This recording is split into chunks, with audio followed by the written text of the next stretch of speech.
So, welcome to our third Thursday training. Today, we are joined by the Reverend Ellie Johns Kelly, our Ministry Relations Officer with the Presbyterian Foundation. She's going to introduce us to a fantastic resource called Stewardship Navigator. Before we jump into that, let's open with prayer. Please join me in prayer. Oh, gracious and loving God, thank you for the ways that you call us to be good stewards of the gifts of this earth, good stewards of time, talent, and treasure, good stewards of creation, good stewards of resources and buildings and people. You call us, you in fact command us to steward well the creation you called very, very good. Thank you for this opportunity to explore resources to help us in our stewardship, to help us dig into the spiritual discipline and help us make stewardship a more regular part of who we are as followers of Jesus Christ. Bless us in this time together. We ask in his holy name. Amen. Amen. Ellie. Thank you for gathering this evening, friends. Glad you're here, and I'm glad for those folks who will watch this at a later time as well. For me, real quick, would you go around and tell me your name and what church you're from? That'd be really helpful. So I'm Bland Dickey. I'm at the Presbyterian Church in Chestertown, and I'm the chair of the Stewardship Committee. I've been that for like the last 4 years. And we're a church that's actually in very good financial shape. But we're a little bit nervous about the inflationary environment we're getting ready to head into. And we're obviously very nervous about the fact that we have some of our members who are allowing some of the politics of our times to drive what they do on their contributions, depending on whether they think a church service is liberal or conservative. So I'm looking forward to see the tools you have to help us navigate through that better. Excellent. Who else do we have? Bland, would you introduce someone else? Pardon me? Would you introduce another person you see on the screen or ask them to go next? Okay, go Ellen. Okay, hi, my name is Ellen Roberts. I'm a member of First and Central Presbyterian Church in downtown Wilmington.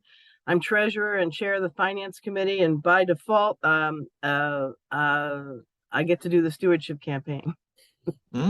Just because we had somebody who did it for 4 years running, and she needed a break, so I did it last year, and our challenge is to strike a balance between stewardship and the fact that we more than half of our annual operating budget comes from distributions we get from trust accounts. So I did not know about Stewardship Navigator until I saw Cindy's email. So I'm very happy to learn about this resource. Thank you. Excellent. And I guess I'll introduce Paul and Ruth. It looks like it might be Ruth, not Paul. Yeah, it's Ruth. I couldn't figure out how to change my name. I think, Zoom must have done an update that didn't get implemented on my machine. Ruth Michaelonis. I am from First Presbyterian in Milford. I am the clerk of session there. Excellent. Thanks. Did you pick someone else, Ruth? Nancy. Yep, you're muted.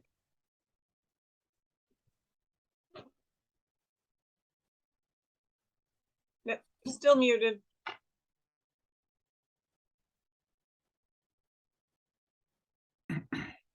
Well, she figures that out. How about you go, Jeremiah? So my name is Jeremiah, and the last name is Sipasada. I'm really from Have the Grace Presbyterian Church down on the Chesapeake.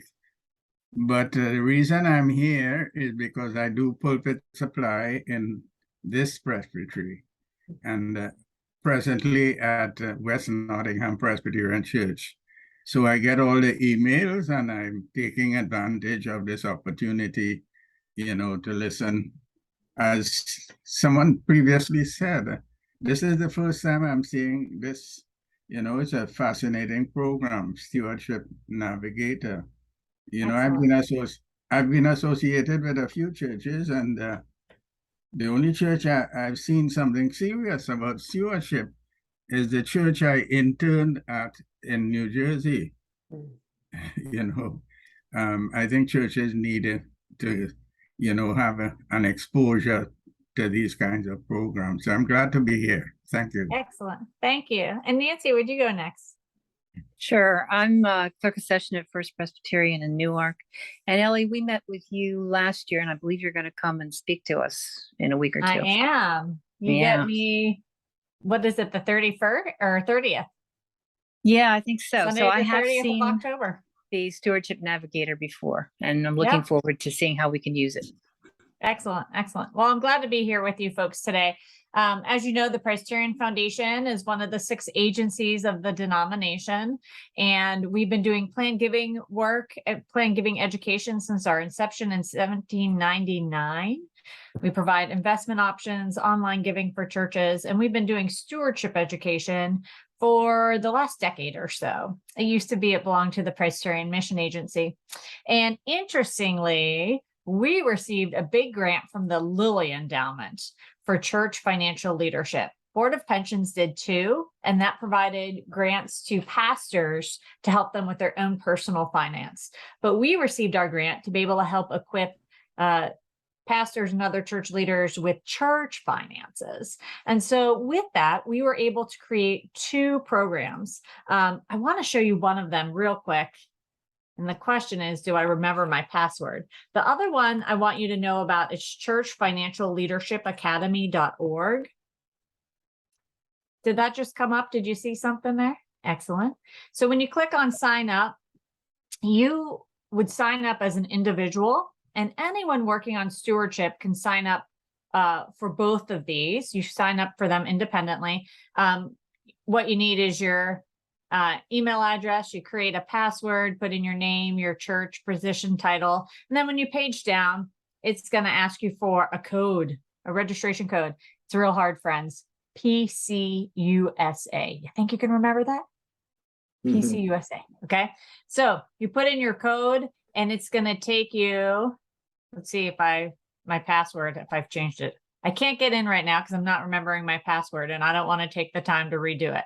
But it'll take you in, and it's like Netflix. So videos for church financial literacy. It's fascinating. It was really designed.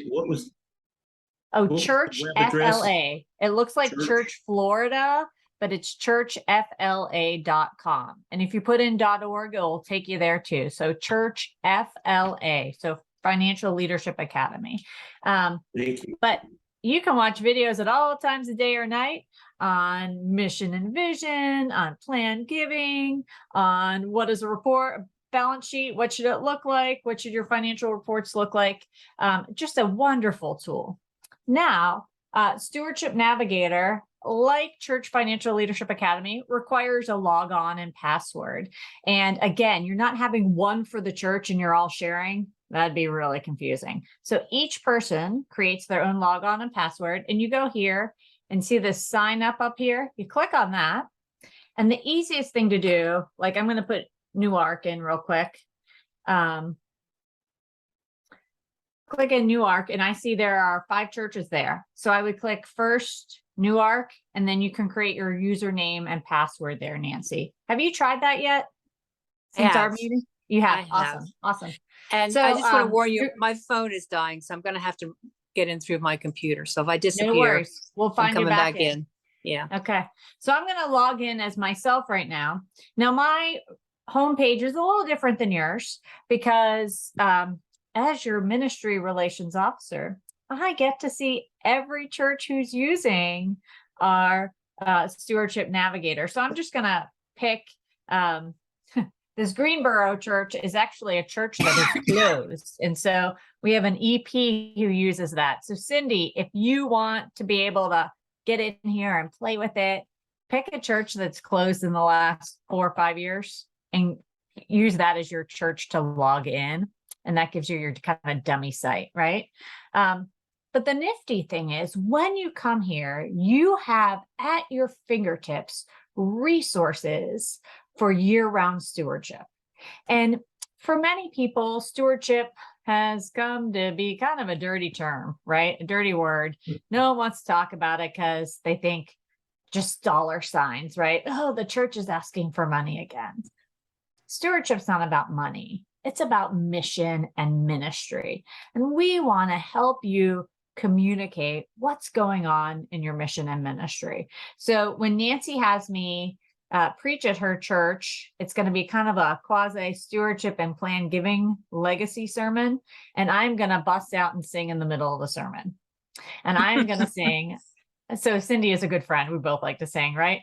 I'm going to sing, I love to tell the story. And my whole point of that is that stewardship is simply telling the story of how we are getting in on what God's doing in our little corner of the world, right? What are we trying to do? How are we trying to live out God's call in mission and ministry? So, the big key is you're just trying to tell the story of your church well. And what's beautiful is you have at your fingertips tools that are going to help you, and it's free. And what's nifty about this, do you see over here, there's document storage? I click on that. Say you do your annual letters, and I say letters intentionally, right? I don't think you should send a one-size-fits-all letter to everyone. I don't know if we have samples on here of 4 models, but I would have the same letter, but modified 4 ways. 1 for your likely tithers. Now, we don't ask people to share their tax returns with us, so we really don't know who a likely tither is. But if someone is giving in the 5-figure, they're likely one of your biggest givers. They're not folks you're going to say, please increase your giving so we can deal with this inflation. You're going to say, thank you for your ongoing generosity. Can we count on your support again this year? And then folks who might be pledgers, or maybe you use a different language. Rather than pledge, maybe you use estimate of giving. Have people make a commitment with an estimate of giving card. Same thing, but for some people, they never pledge because they're afraid, what if I can't live into it, right? Will the church come after me? It's like a contract. And so a lot of churches have changed the language of their pledge card to an estimate of giving card, recognizing that life happens. It sort of just changing that vocabulary slightly is permission giving, that, if something happens, golly, all of a sudden my kid moves back in with me with their 3 kids and I've got to help a household, or I'm taking care of a parent all of a sudden, or I've lost my job. Simply let the session know, or the generosity or stewardship committee know. They understand. And if people are in a season of fruitfulness and they're able to share more with the church, well, golly gee, the church is always glad to receive it. We'll put it to use for mission and ministry, right? Mm-hmm. So I recommend having 4 letters. And so 1 letter to those, likely tithers, another letter to those folks who pledge, likely not a tither, but they are consistent in their pledging. And you want to thank them for that. Thank them for that commitment. And then ask them to really prayerfully consider their gifts of time, talent, and resource for the next year at a personally meaningful level. And so you're asking them to even consider, might they be able to increase their commitment for the year ahead? Then those who aren't pledgers or estimate of giver commitment folks, you're going to ask them to not only prayerfully consider what they'll give this next year, but will they share that with session, so that session has a clearer view of what will be possible for mission and ministry in the year ahead. And then last but least, or not least, are those who don't give anything that is traceable, right? And it is not surprising to have anywhere from 19 to 50% of our folks who are not giving at all, or giving at a very, very modest level. of a pizza or less a week, $20 or less a week. And so those folks, you're asking, for those who don't give anything, won't they consider joining us and making a gift to the church in the year ahead? And again, using that language of personally meaningful level, and considering what it is that they can do, that they can be part of that congregational voice, affirming the mission and ministry we're engaging in the year ahead. So I'll give you samples for that. But again, this document storage, what's nifty is you can put those letters you used last year in there. You just don't want to put donors' names and addresses and things like that, no personal information, but your generic template, save it there. If you have templates from the last few years, whether it's around stewardship or planned giving, save it here. If you have a gift acceptance policy, save it here. And what's beautiful, as your committee turns over, because you have it saved here, you don't have to pass a notebook. You have everything in your document library. So it's really handy that way, okay? I'm going to go back to the homepage, and you'll see here, when you click on these bi-monthly suggestions, so it's your generosity calendar, and it gives you things you can do each 2-month segment, right? From what should the stewardship committee be working on in terms of education and storytelling, and then campaign planning. What should we be doing? What's going to be useful for us right now? And then you page down. For instance, there's annual campaign, and it gives you a campaign checklist.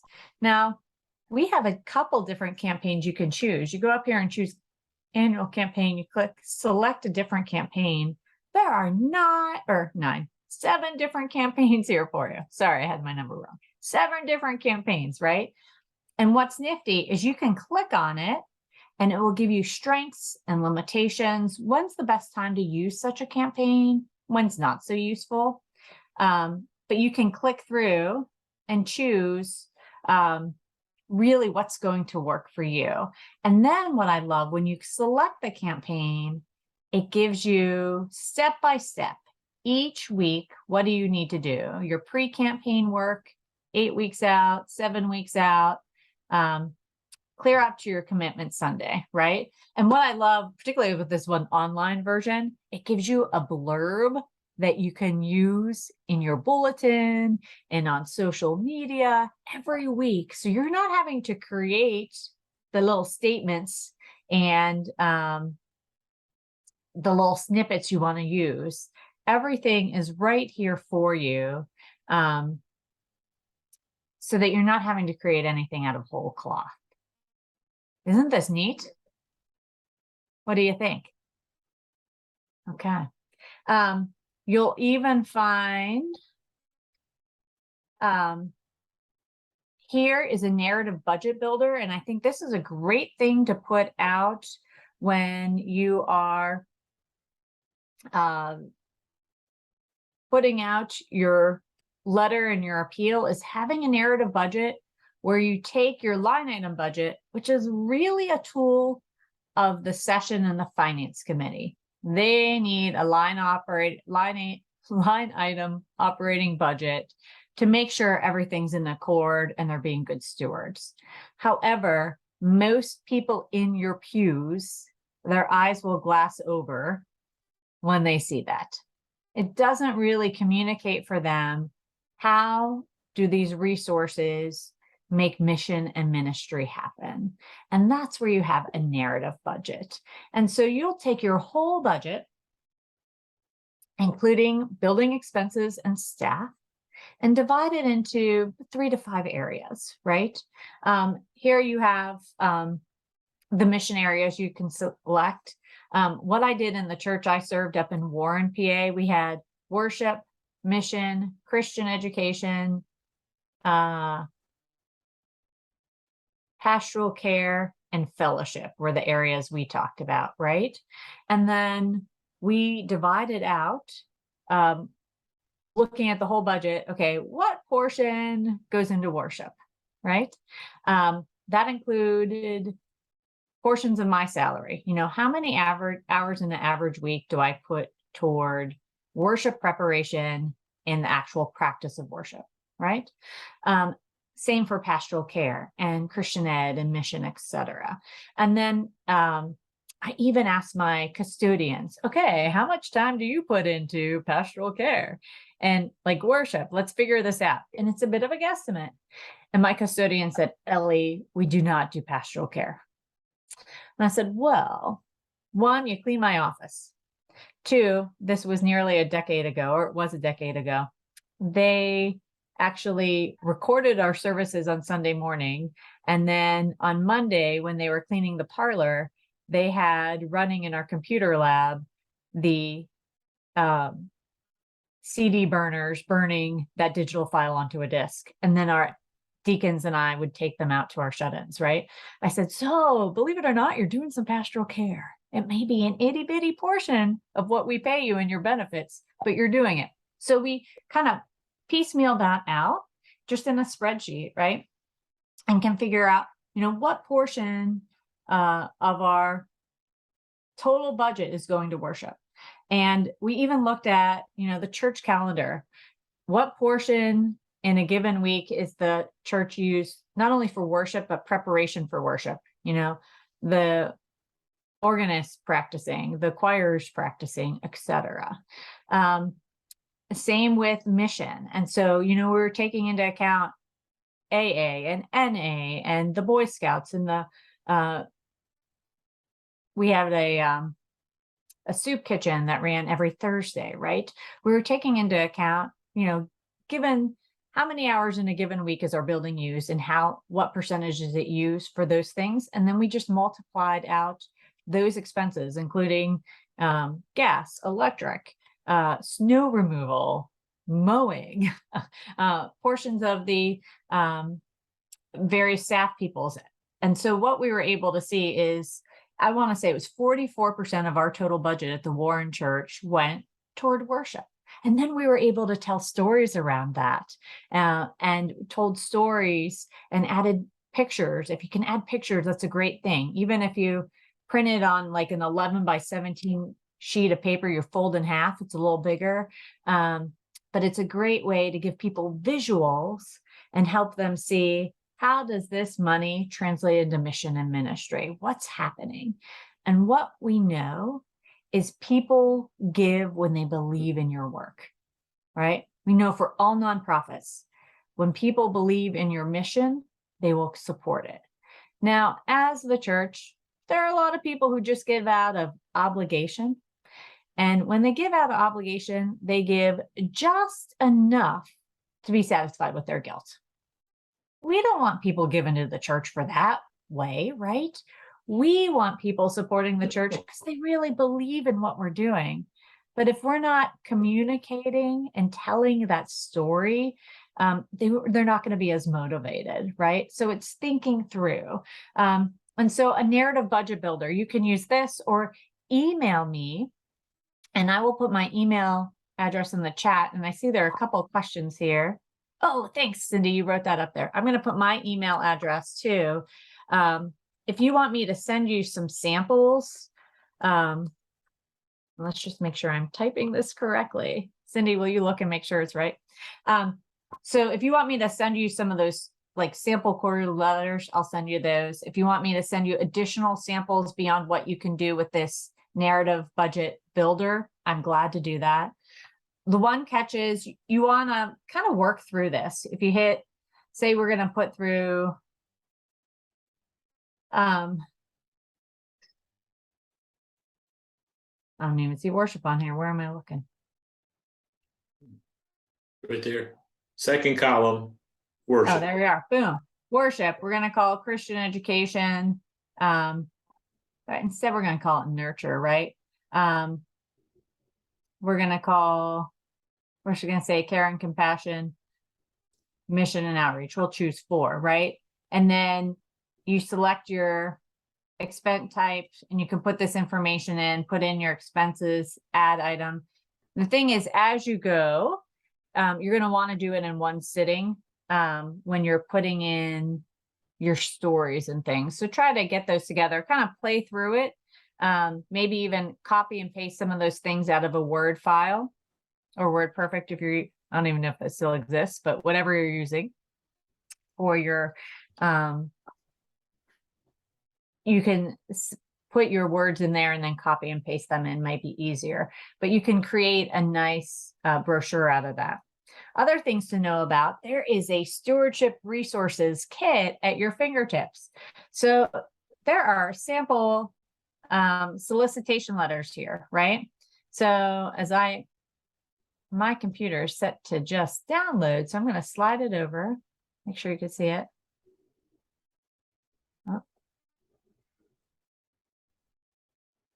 It might open my other screen. Can you, you're getting a docket. So sorry. You don't want to see that docket. There we go. So here's a sample letter for you at your fingertips. Can you see that? Mm-hmm. You might not be able to read it, but no, it's there at your fingertips, right? Different items to consider. And I think this is just my Mozilla setting it up as a downloaded file.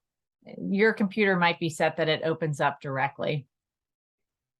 Mine is just being a little bugger today, but you have some different samples there. Okay, so you want to check those out.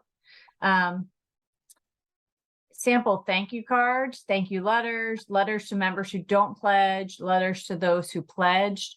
You may want to send out that thank you letter. I think is great to go out when pledges come in. Thank you for making a commitment to our church this year. But then I also want you to think about other times of the year you say thank you. Tell me, how do you typically thank folks in your context in your church? Do they get a year-end summary or a quarterly letter stating what they've given?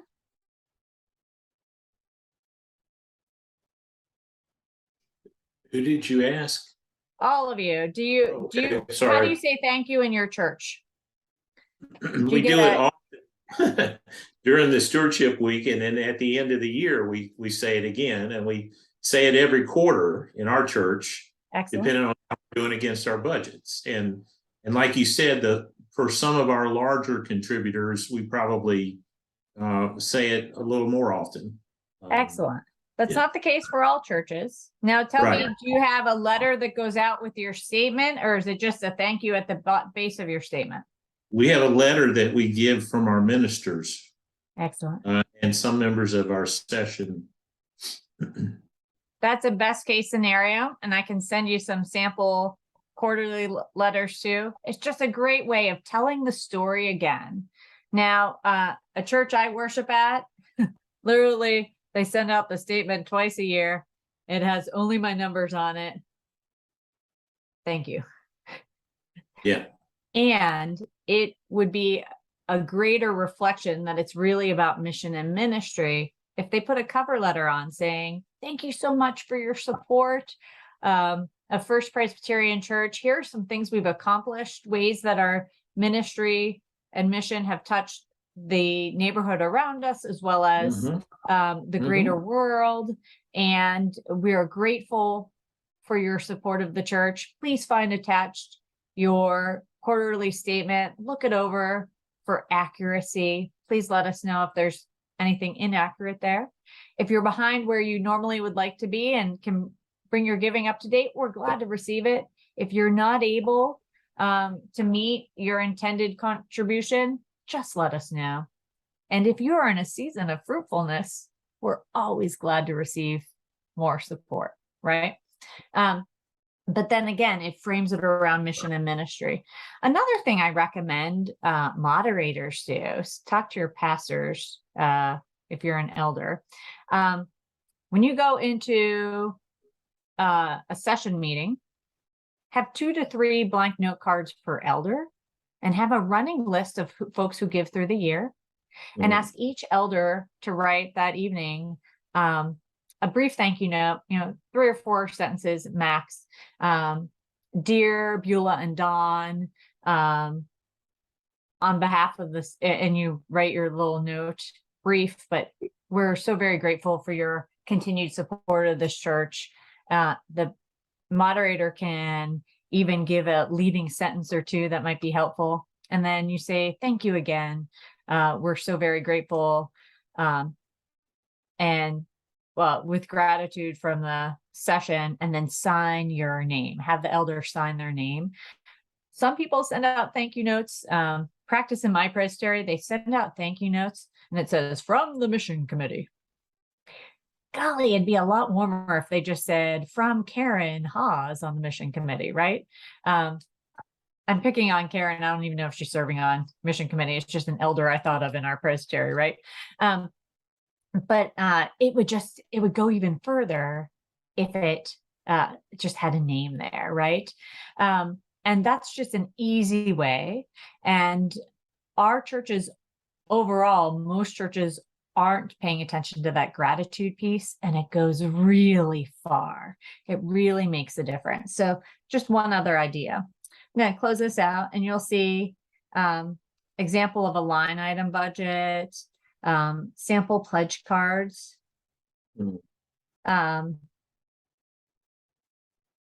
And I don't know, it's saying no video supported here. I don't know what's going on here. So it may be my computer, but you can see some sample narrative budgets right here. This one is from First Presbyterian Church of Peachtree City. You see lots of pictures, anticipated ministry needs. This is their 2017 one. And they just did 3 areas, but they're telling the story of how they're trying to live into joyous worship, loving outreach, and authentic relationships. And then really showing what does it cost for those each of those segments. So I think that's a great model. I'm gonna back out of this. You'll see this one. Church of Our Savior. Theirs is a little bigger. Now, something they do here I don't recommend. They have facility maintenance separate. Don't do that. Divide it into the other segments, because facility maintenance does not tell folks how that impacts mission and ministry. And that's what we want to do, is help people see how it impacts mission and ministry. So if you use this model, just cross that one off and think about how do you put that back in the other segments, okay? But again, they're telling some good stories. They have pictures from the previous year, and you can just add those in. Really nifty.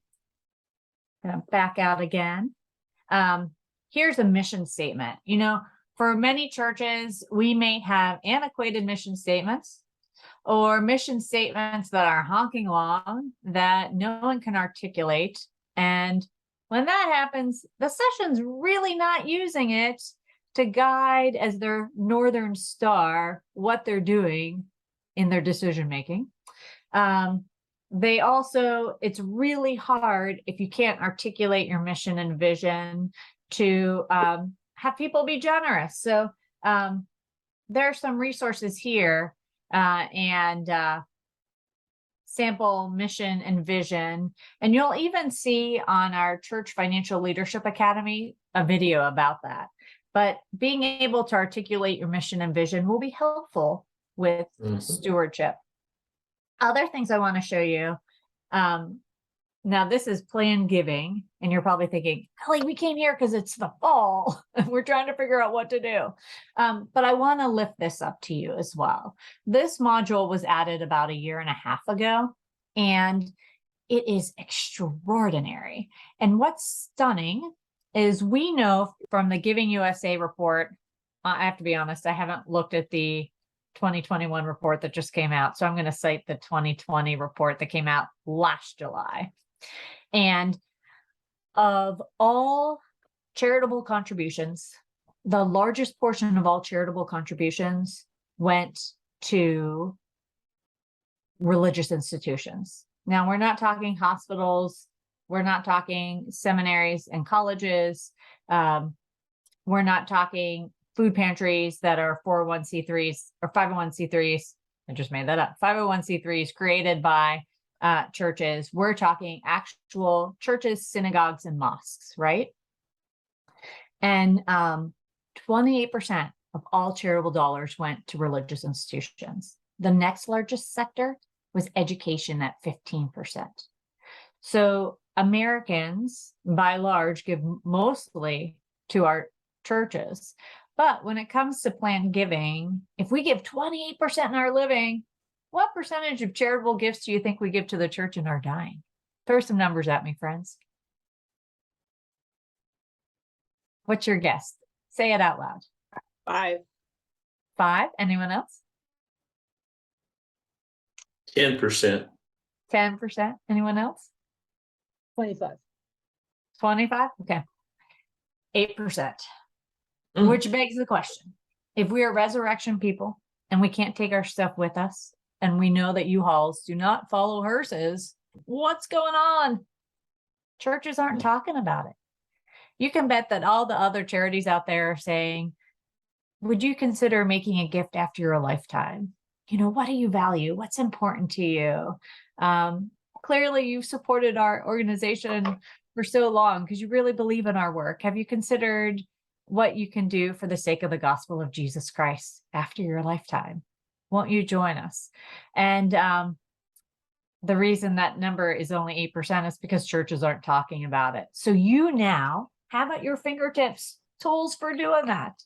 And what's really Ellie? nifty, yeah. Ellie, can I make a comment here? Our church last year got a local attorney in Chestertown who does estate planning, and we had a workshop where we had a Zoom call, and we had about 35 people from the congregation. And really, they were all using the attorney. She did it for free as a service to the church, but obviously she was hoping to get business from it, right? And at the end of the day, we had 35 people who were on that, and they all got a lot of estate questions answered. And I think we got people who now signed up to give money to the church. And it was a really easy thing to do. You did it on Zoom, invited everybody to it. We found the local attorney who did it for free. And it was an amazing 2-hour meeting. People love asking the attorney questions, and they got very thrilled about it. And I'm certain some of those people changed their wills and put money for our church in them. So, And the key is keeping the conversation going, Yep. right?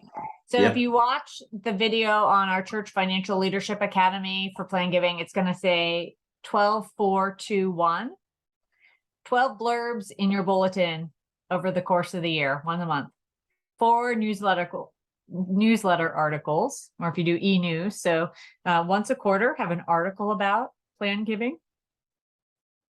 Twice a year, have a minute for mission, have someone talk about why they've included the church in their will. And you don't want them to talk long. You're talking 2-3 minutes, right? Tops. But ask them to talk 2-3 minutes why this is important to them and why they love the church and the impact they hope to make, right? And then one is to have one Legacy Sunday. So once a year, have a little celebration where you recognize those who have included the church in their estate plans. And an easy way of doing that, like, how does the session know who's made that kind of decision? Add a box or 2 boxes to your commitment cards. One box that says, I'd like information on how to include the church in my will or as a beneficiary, right? On my retirement or beneficiary on my life insurance, right? And then the other box is, I have included the church in my estate plans. And then they are self-disclosing to the session, and you can automatically make them part of a legacy circle. And you're not waiting till they die to celebrate that the gift came in.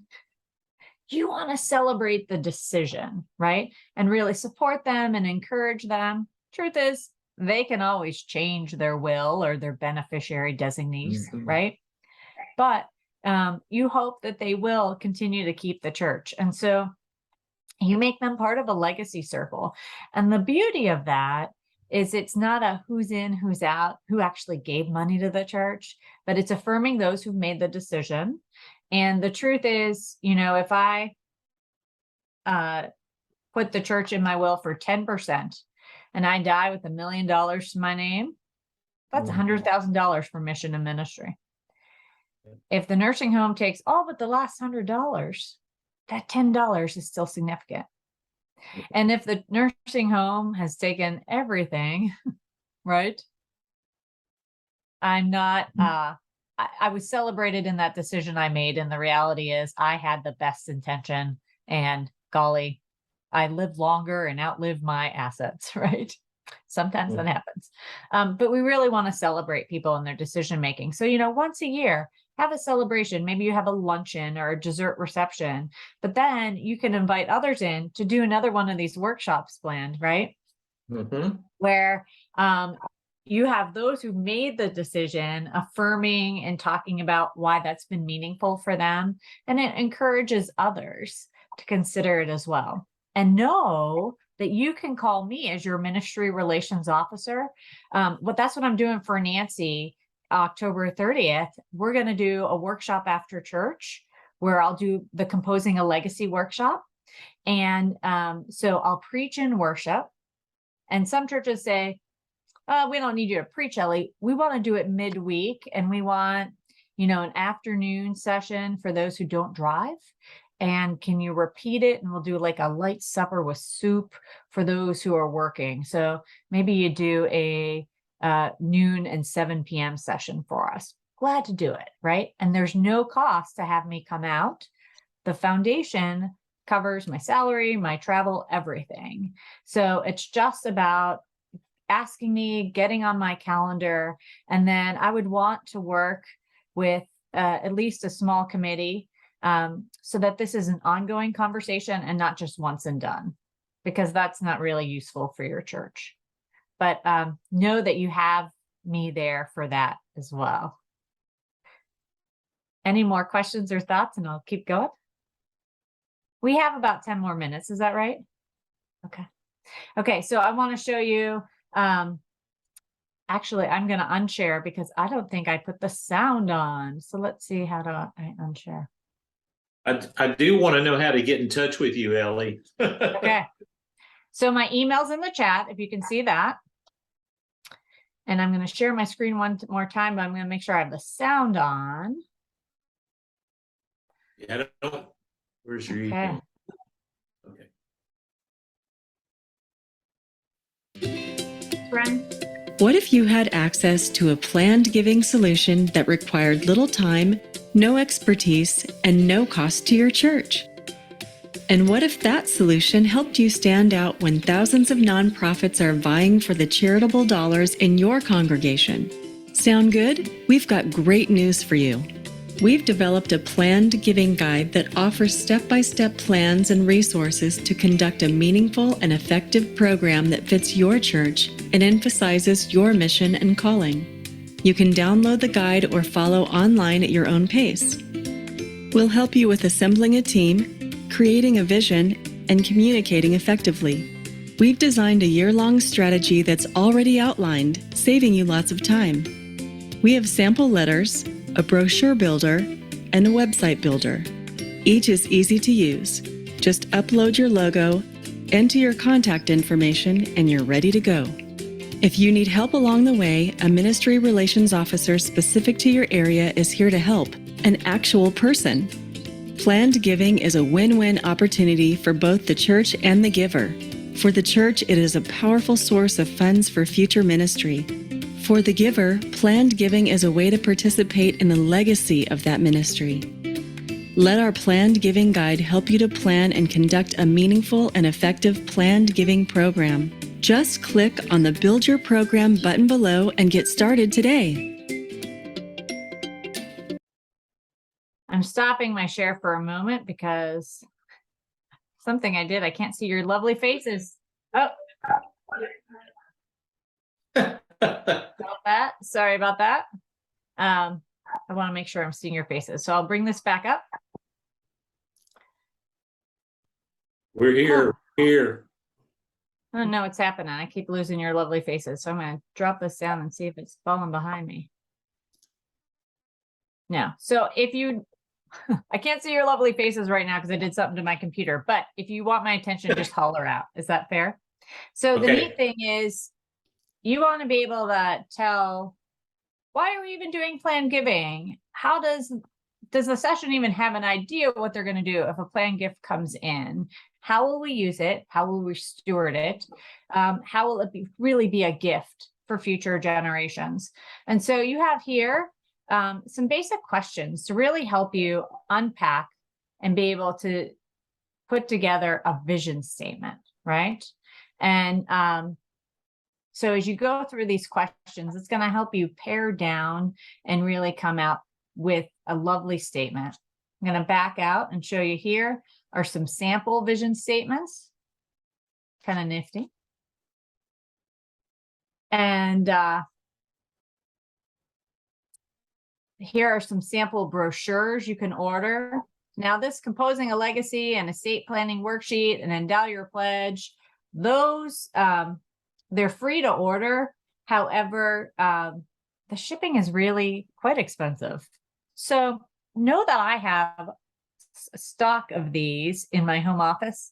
And if you want these, just call me and tell me how many, and I will mail them to your church. And it's a lot cheaper for me to mail them via the U.S. Postal Service, even priority mail, than what they would charge your church to have them delivered. So call me and I'll do that. But if you want it as a PDF form, certainly you can download it there as a PDF. You can also do it by language. If you have Spanish or Korean speaking folks in your home congregation, we do offer it in 2 other languages as well. You will see there's a great resources library. So if you're thinking about a proposal for a legacy program, you have that there. Investment committee charter, investment policy ideas, donation and gift acceptance policy. Maybe you have a multi-fund. Here's some policies there for how you might manage it. But some great tools, a job description for anyone serving on the committee with you. And then when you want to communicate to your congregation about plan giving, how do you do it? And here you see there are resources all from talking about plan giving, the guide to constructing a Christian will, touch points, so little blurbs you can put in. You don't have to create those yourself for those 12 points, 12 times a year, you're putting it in the bulletin. But you have a lot of different models here. So it's just wonderful. And then the big thing I want to share with you is, do any of you have on your website how someone would make a legacy gift, something for a gift after their lifetime? Any of you? Okay. So here, when you open it up, you'll see like this says Greensboro Presbyterian Church, because I updated it to say Presbyterian Church.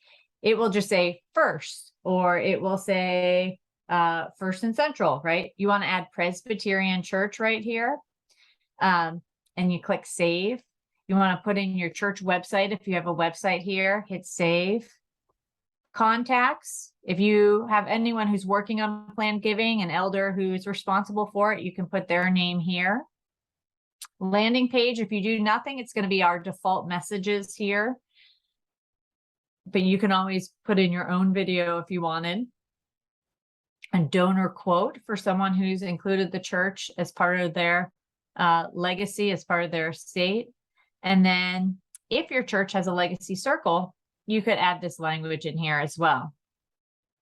What's nifty is once you hit save, you can even add under basics, you can put your church logo in here too. Right down here, you just click browse and upload it. But you highlight this and you can copy and paste this into your church website as a hyperlink under your giving page. And when you do, it generates this page. Boom. It has all the information you need, and it has a little video. There's music that goes with it, and just words, but helping people think about how their legacy matters at your church. And you can watch this on your own a little bit later, but you'll see that on this page, it shows non-traditional assets. So different ways you can support the church. And what's wonderful is when you have this on your website, if you're doing a program, you can refer people to go check it out for more resources. Even when you don't have a program going on, people can snoop around and find information of how they can support your church after their lifetime.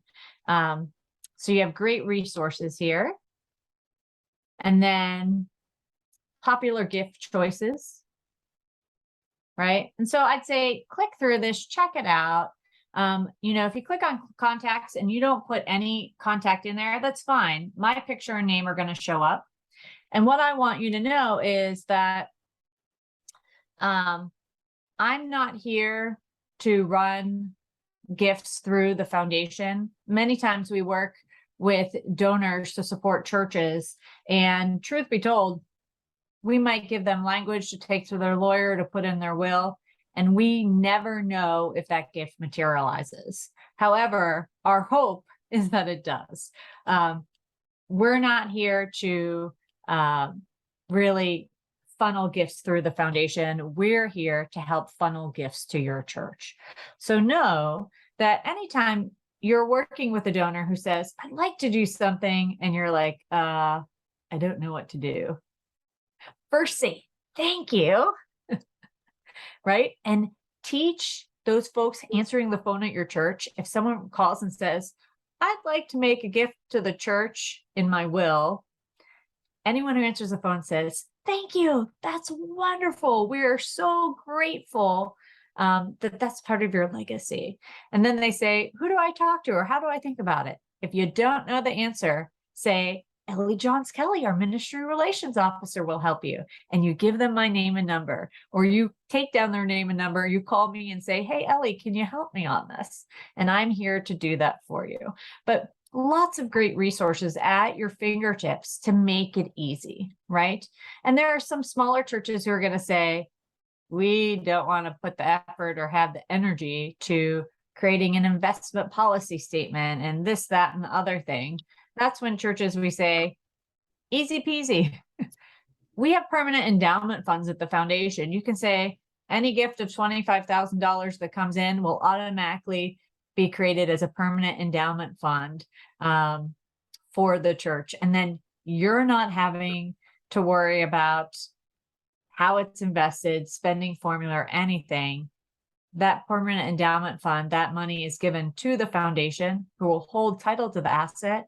And we would work with you in writing the lingo so that, the church is the beneficiary in perpetuity of that income. And, our oldest permanent endowment funds go back to 1821. So 201 years ago, our first two permanent endowment funds were created. And the beauty for, a smaller church who might not want to come up with all that other policy stuff and worry about managing it is that we do that on your behalf. And we ensure that it is being used as designed, so that people aren't abusing that money and it's used for the ministry as intended. Questions, thoughts you folks might have? I just want to say thank you. I've got to run.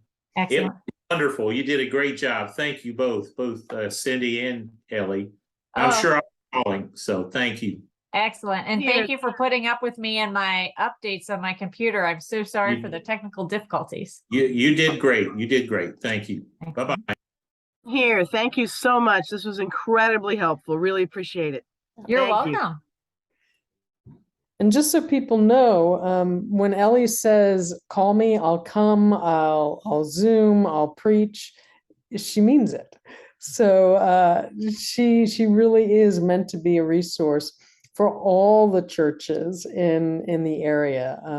So do not hesitate to reach out. She can do this for a session. She can join a congregation by Zoom for those of us who have that capability in our sanctuaries or fellowship halls. There are a lot of possibilities for connecting the work of the Presbyterian Foundation and these tools that Ellie's been sharing with us directly with your congregation. So thank you. You're welcome. And maybe doing culture of generosity. If you want me to work with a 3-hour session with your session, so at like a mini retreat, spend 3 hours with them to help them think about how do we nurture a culture of generosity. I've got that workshop in my bailiwick. I have composing a legacy. I have generational patterns of giving, or even just how do we set up a good plan giving program? So one is tailored to the donors, while another is tailored to the session or the committee trying to figure out how do we get this going? Ellie, won't you walk alongside us? I'm glad to do that. Well, thank you. Thank you for joining us today. I'm going to stop our recording. Thank you.